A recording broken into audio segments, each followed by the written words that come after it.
IVM.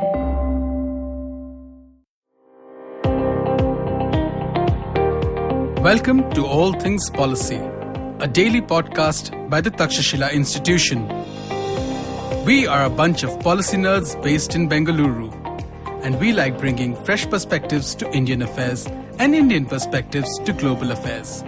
So grab a cup of coffee, sit back, and join us for today's chat. Hello and welcome to All Things Policy. I'm Manoj Keval Ramani, and today I have with me my colleagues Prateek and Rohan, and we're going to be talking about, guess what? Content moderation and big tech. The big platforms that we all use to not just communicate with the wider world, consume news, but also that we like to diss on. And that's something that senators in the US were doing last week with a Section 230 hearing.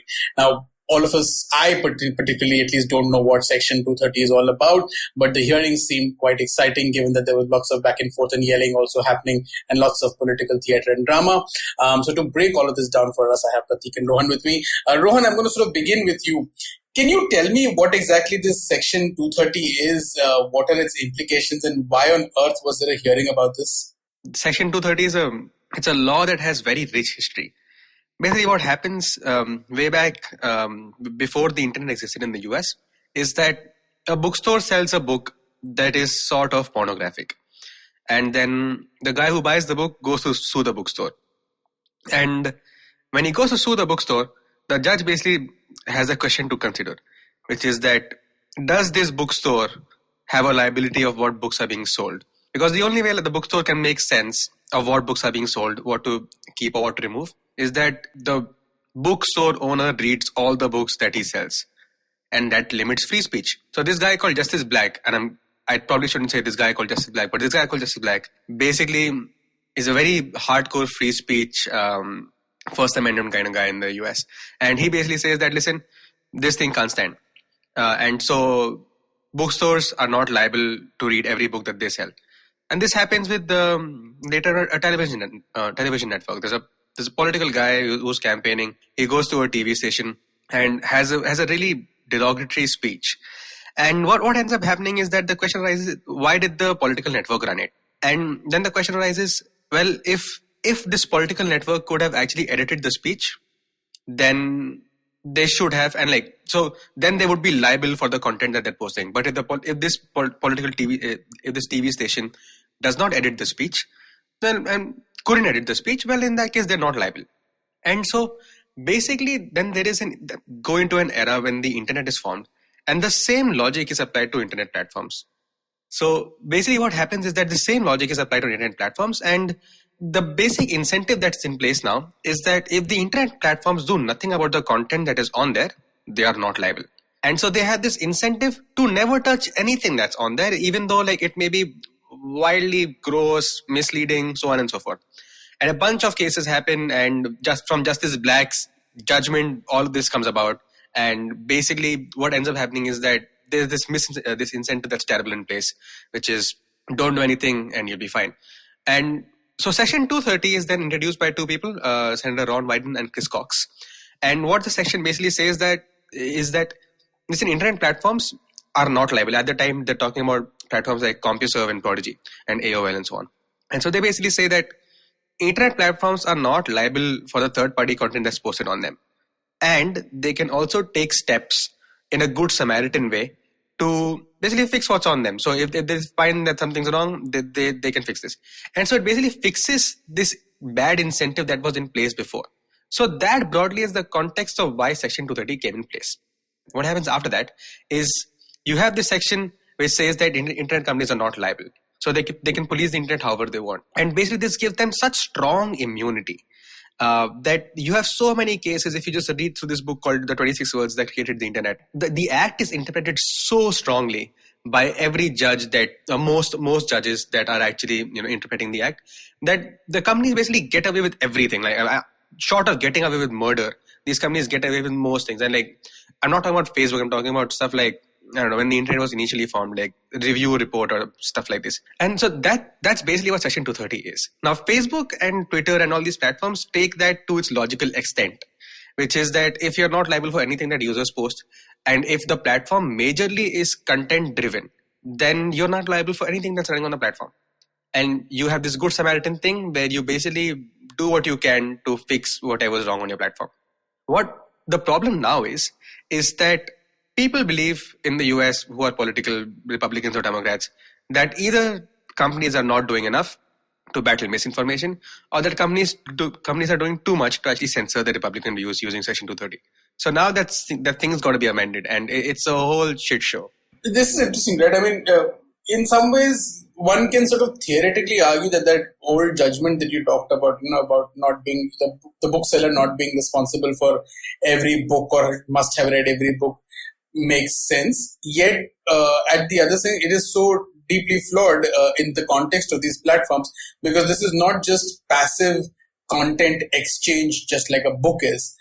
This is active mobilization that can take place. So it's just completely, it doesn't accord with the reality of what happens on platforms. It's not just that there is passive content that exists over there. There is active mobilization and the rest of it that happens, which can then have real world consequences.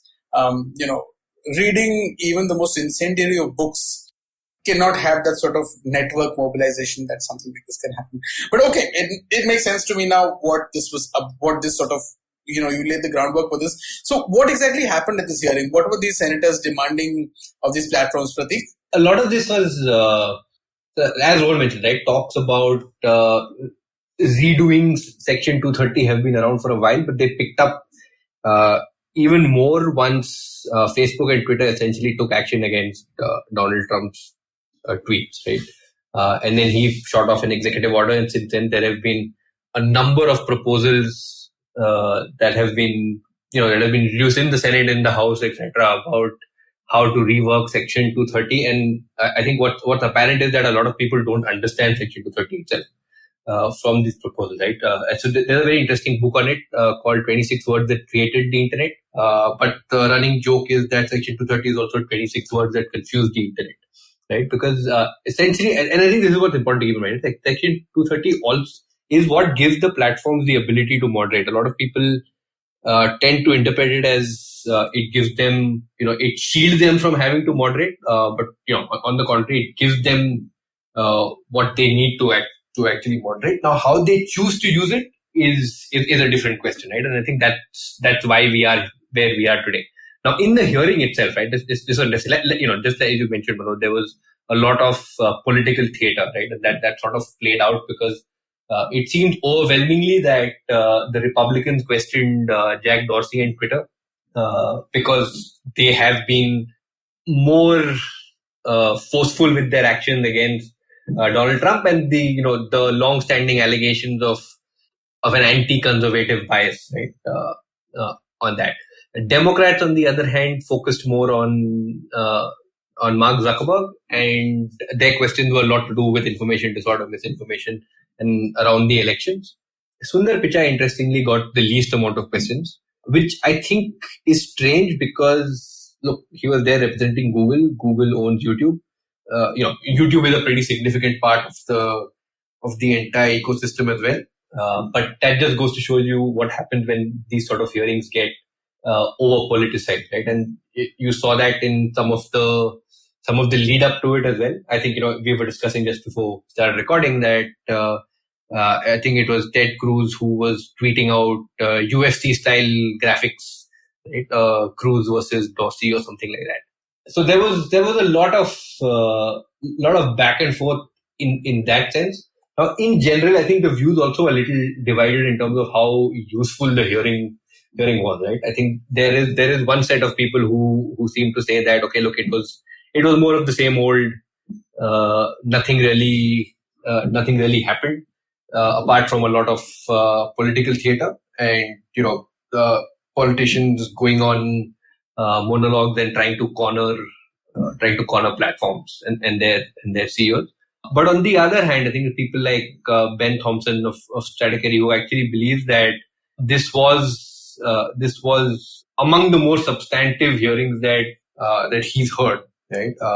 And not surprisingly, given that the New York Post thing happened recently. We spoke about that, I think, in last week's podcast as well. There were a number of questions around that, which I find interesting because I believe there's a separate hearing for that and platform actions around that later in November.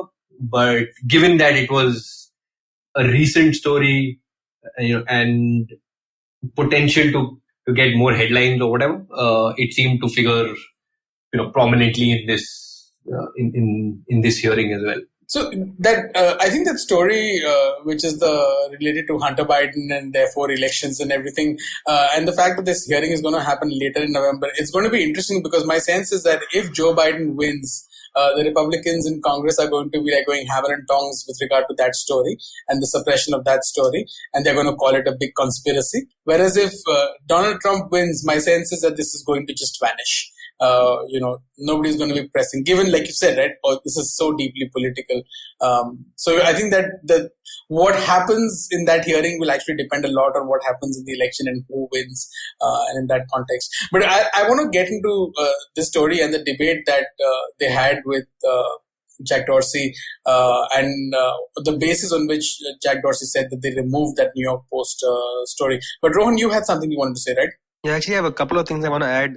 Firstly, I think it's poetic that the New York Post is the one that's the subject of interest here, because for those who don't know, it's set up by this guy called Alexander Hamilton, and when the US was being founded, and founding fathers at the time are these really articulate people who are also big babies. So what ends up happening is that you have people writing open public letters to each other. So Hamilton would write to Jefferson, and the open letter would basically just be Jefferson, you suck so much, and so stuff like this. And so the New York Post is basically an outlet for Alexander Hamilton to write this stuff. And it's only basically come back to do this in the modern age without Hamilton at its head. So I think that's very poetic.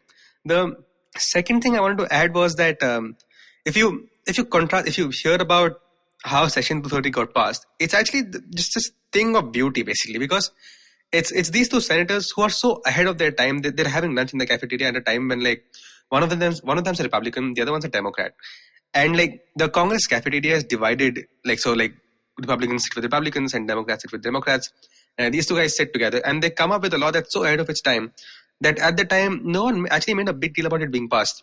No one right now, people don't know what Section 230 is. At the time, no one knew what the internet is or could be. And so they come up with this, which is, this thing is passed and no one bats an eye. And now if you think about how this whole thing with Section 230 is being dealt with, no one truly understands what this thing is. No one understands that it was meant to fix this great disincentive, this great mismatch of incentives back in the day. So I think it's hilarious that Ted Cruz, who I don't think has read the bloody thing, but he's putting out a UFC poster saying that he's going to take down. It's so political in the sense that they just want to get their own Snapchat clips out of it, which they will then circulate on Snapchat or Twitter, only because of Section 230. If not for Section 230, all of this wouldn't have been possible. So I just think this is all extremely ironic and just a real, I don't know how to put this better, but just how weirdly this debate has developed over the past few years. That's all I wanted to add. So let's look at exactly what the conversation was about, because say, for example, on the New York Post story, and it would be nice if I could just take a minute and give everybody a sense of what the story was about. So the New York Post essentially put out content which it said was from Hunter Biden, who's Joe Biden's son. It was from his laptop, and the laptop had apparently been sent for repair, and from there data was pulled out, and then it appeared on the NY Post in a story where it essentially talked about Joe Biden's sort of business and the Biden sort of profiteering in China, and that was the story it's about. And there's lots of conspiracy about this being another sort of misinformation campaign being led by Russia or somebody else to undermine the Biden campaign. From what we know is that at least a couple of months before the NY Post actually ran this story, a document that had been doing the rounds, had sort of talked about this. So this was not the first time that this sort of explosive news stories sort of broke. This was there in the public domain. And most people had and even these platforms had refused to carry this sort of content. for one reason or the other. And that's what the sort of claims are from the Republican side. That original document which talked about all of this is now also under question, because apparently one of the authors of that document does not exist. It is a fake entity created with use of AI. So there's lots of sort of controversy around this. The NY Post does a story. Twitter does not carry the story, or Twitter then blocks NY Post's account, saying that they have used materials obtained from hacking, and that violates Twitter's hacking policy. Yet, Pratik, there was backpedaling by Twitter, right? And what exactly was that? Yeah, so it was part of that UFC fight, right? Basically, Ted Cruz went after Jack Dorsey, stating that you're censoring New York Post, etc. But the gist of it was, so Twitter cited their hacked materials policy, which says that you cannot post hacked material, right? And at the time, Twitter cited two policies for blocking it, and their communication around this seems to have been pretty poor from the start. So they cited two policies. One was the hacked material policy. One was the sensitive information policy, which said that you could not share anyone's personal private information without their consent. And it seemed that the content that New York Post put out, which included images of people, it had email addresses, phone numbers, etc. Right? So it fell afoul of both these policies. And it wasn't clear specifically under which policy Twitter had initially acted on it. A lot of the sense was that it was under the personal, the sensitive or personal information policy. But I think it is now clear in retrospect that Twitter seemed to have been using the hacked materials policy. And they basically said that, and as all this was unfolding, they got a lot of criticism for that hacked material policy. So they changed that, right?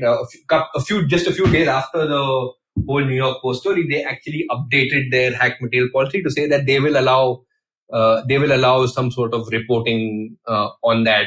Also, I should correct myself. Reporting is always allowed, but they will allow this kind of material to be up in certain situations. Right now, again, what those situations are, it's pretty much up to Twitter to decide. But they continued to keep New York Post account suspended because until now they had this policy in place that if there's been prior enforcement due to a policy that was in effect at the time, they will not go back and retroactively undo that, right? And this was something that was contested in that hearing itself, and because Jack Dorsey was continuously questioned that, okay, you've changed the policy, but you're still keeping the New York Post account blocked, right? Jack Dorsey basically responded saying, look, all they have to do is go and delete that post, and they can actually put up the same material all over again, right? Now that's interesting because it does seem a little odd, right? If you're blocking the account on the basis of content which are okay to let them post again. Now it was again unknown at the time whether it was potentially technical issues that were responsible for this, because that's how little we know, right, about how these things work. But just a couple of days after the hearing, over the weekend, in fact, Twitter then went back and updated this retroactive action policy and said that, okay, now New York Post account can be unsuspended. And, with this, so on the sense of it, yes, the policy sort of makes sense that, okay, if the policy is no longer in place, then maybe the retroactive actions shouldn't apply. But again, it's one of those things that, that platforms do in response to public or political pressure, right? And it's only going to, it's a policy that's only going to come into play when one of the big guys is affected, right? It's unlikely to come to the rescue of any average user of any of these platforms. Yeah, but that's an interesting thing, right? I mean, I can see there's a good thing about this and there's a bad thing about it. The good thing about it is that these platforms, despite their size, power, so on and so forth, will respond to public pressure. They can get pushed into taking certain kinds of decisions due to public if there is sufficient public pressure. At the other level, the problem is that even sensible policies can change just because there is political and public pressure, which may be sort of deeply political. So that's like a double-edged sword, right? Because depending on where the sort of government and where the politics of the day is, there's really no value system that's guiding anything here. it's blowing with the wind, right? Yeah. Yeah, that's going to be deeply, deeply troubling, particularly in countries. And because of the sort of size and because of the sort of dominance in some ways on at least the news ecosystem. For example, in India, yes, it's not like an overwhelming number of Indians are on Twitter or Facebook, but a sizable number are. And what's more important is that discussions on platforms inform broader media debate also. And then that has an impact on a wider public. So if the sort of political wind is blowing in one direction, it's quite likely that discussions will then inform media debate in that sense. So the impact of platforms then can be wide ranging just because there is a certain kind of political wind, which is deeply problematic given that values don't necessarily matter. Yeah, and in fact, that's something we're seeing play out, right? In India, we've seen how news channels have co-opted Twitter in such ways, right? All their prime time debates are accompanied with a hashtag, right? For social media, and even on social media itself, right? A lot of the agenda setting is still done by personalities, potentially media personalities or political personalities who would have hogged a share of the public conversation anyway. Right. It's an interesting ecosystem now, right, which sort of plays with each other, because we tend to think that these platforms have democratized content creation and content sharing. But I think, like most democracies, some are more equal than others, right? We like to believe that the media, the traditional media, as we call it, has been disintermediated, but I don't think that that necessarily holds true, right? I still think they do have a lot of influence even on these platforms. Yes, it has shifted and it become a larger playground, and they have more competition from other sorts of quote unquote influencers. But they still have this ability to set the agenda on these platforms, and then there is of course this whole faster feedback loop, right? Which we see play out, I think, every day on these platforms. Yeah, I totally agree. Rohan? I generally agree with everything that you guys are saying. I think it's best encapsulated in that moment where, like, so if you haven't seen the hearing, there's like Ted Cruz wants to be this rock star in the Republican Party or whatever. So he stands up and says, "Mr. Dorsey, who the hell made you in charge for I don't know, American free speech or whatever?" So like, if I were Jack Dorsey, I'd basically be like, well, I founded Twitter, so like, I didn't get elected, but like, turns out I'm in charge now. So like, it's this very weird exchange that encapsulates everything that's wrong with this space right now.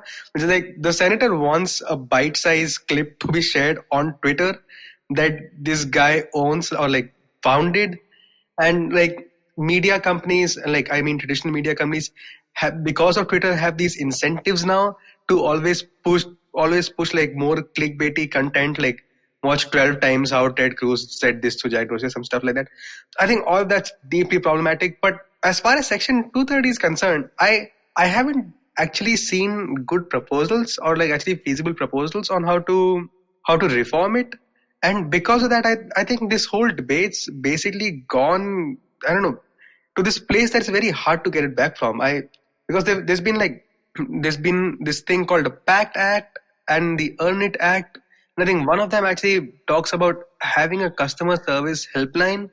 I don't understand how or why this is happening, and I don't think we're going to see better times ahead in this debate if this keeps up. So that's my very negative 2 cents on this. No, but there's one interesting point about what Ted Cruz said, right? Which is that who put you in charge? And I think that is a valid question, right? And not specifically Jack Dorsey, but the fact that you have a few people or a few companies that act unilaterally, right? That hold such a large sway over what is seen in public or not, right? And it is a valid question, who put them in charge. Again, playing devil's advocate with myself. The other way you could look at it is, hey, markets put them in charge, right? So it's going to be a trade-off, right? We're essentially asking them for two different things, right? We put them in like a do more sort of paradox, which is, we've been asking them to do more for many years. At the same time, now that they are doing more, we're either saying, hey, you're not doing enough, or you're going after the wrong things. Right? So it's going to be an extremely tricky thing to see how this evolves. But I think there is this thing that, it's where this goes from now, and this is probably going to have to play out in different countries, right? Because again, in sitting in India, we can't afford to let just what happens in the Senate and Congress, in the Senate and the US, define how things are going to play out here, right? I think we need to be holding them accountable here separately, and we've seen they do respond to public pressure, right? To public and political pressure.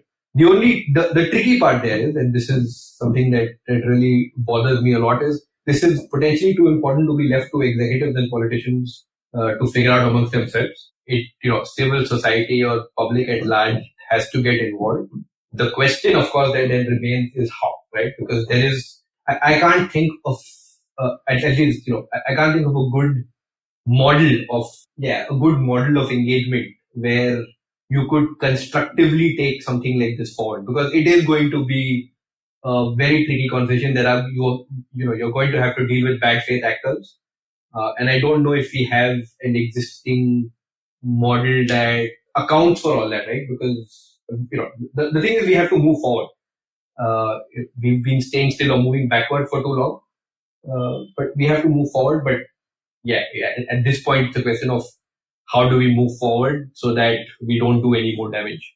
I think this is really interesting because at the end of the day, the question of sort of who put you in charge coming from the Republicans will sort of feed conversations among sections of the Democratic Party talking about the need to break up big tech platforms because they have too much power. Because the who put you in charge is essentially a claim about how do you have so much power, and maybe we need to cut your power down to size. So it could sort of lead to this strange coalition of people who don't believe in many other things but come together because of this anxiety with regard to that. And that could then lead to different sorts of policies, particularly if the Democrats are going to take control of the White House and potentially the House of Representatives after this election. But I guess that's something that we'll have to see going down the road. And as Rohan said earlier, time will tell. So with that, I think we should call it a day. All right, thanks so much, guys. If you liked our show, don't forget to check out other interesting podcasts on the IVM network. You can tune into them on the IVM Podcast app, ivmpodcast.com, or wherever you listen to your podcasts. You can also follow IVM on social media. The handle is @IVM Podcasts on Twitter, Facebook, and Instagram. And hey, if you'd like to dive into Takshashila's research on technology, strategy, and economic affairs, check us out at our Twitter handle @TakshashilaINST or our website takshashila.org.in. I hope you enjoyed that show. If you aren't following us on social media, please do. We're IVM Podcasts on Twitter, Facebook, and Instagram. I want to let you all know about 2 new shows that we've launched this week. The first one is Millennial Athlete, hosted by Tanvi and Shlok. Both of them are, they spent their life playing badminton, and they know a lot of athletes, and they want to talk about the particular challenges that athletes face. Really, really great conversations. Do definitely check that out. The other show that I wanted to mention to you that we launched this week is Naan Curry. Naan Curry is a show about food and the history of food and the economics around food and its consumption and all that kind of stuff. It's a really, really interesting conversation. It's hosted by Sadaf, Zanatha Chef and former MasterChef India finalist, and Archit, who is a researcher who writes on behavioral science and economics. Definitely worth checking out. Besides that, we had a great week as always, right? Great stuff on all the normal shows. Do check those out. But with that, hope to see you again next week.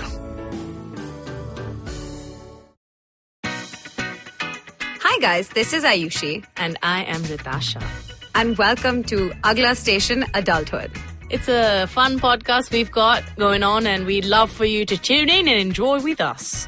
Join us as we stop at various stations and discuss different topics that seem to be bothering us, and hopefully dating, you as well. Relationships, beauty, just being an adult, lots of different things. We don't have a great grip on it, but we've done okay so far. Catch Agla Station Adulthood every Thursday on the IVM app, the IVM website, or wherever else you get your podcasts.